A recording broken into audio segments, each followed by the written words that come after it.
Vakomana munyika yeZambia vaproud nemutungamiri wenyika yavo pamusoro pemadevelopments ari kuitika ari kushamisa vanhu. Muzana nhasi vanopindira nemadevelopments ari kuitwa pamaairports. Pane mashoko anobuda pachitaura panapa vachiti aiwa izvi zvinonyatsokuwedzera efficiency aiwa neease of movement vakomana maairlines panenge achipinda nekubuda munyika yeZambia. Sambira mashoko anobuda nyoko muzana nhasi anoti bva wasubscribe wolaika watina on the bell icon. Tichipinda pahendo the most famous activist munyika yeZambia anonzi Joseph Kalimbwe anoposta mapictures amuri kuona ayo. Muri kuona mutungamiri wenyika yeZambia ari paairport pavo obva auya nyora achiti new Kasama airport runway built from ground up.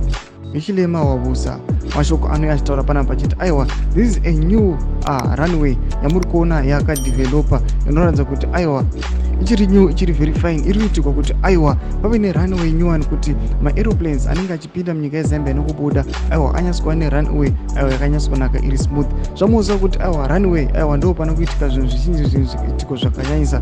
Kana iyo ichinge iri damaged kana ichinge yakashata aiwa vanhu munogona kuparara ipapo. Pane madevelopments awa vamaita kuti vakwanise kuti macitizens aiwa nevanhu vanobva outside vachipinda munyika yeZambia aiwa vasasangana netsaona aiwa dzingakonzereswa nemaranwe anenge akashata zvatoona mune dzimwe nyika. Zvimbotidze mafungiro enyu muri kudii pamusoro pechiitiko ichi chavari kuuya vachipraiziwa pamusoro pemadevelopments ari kuitika.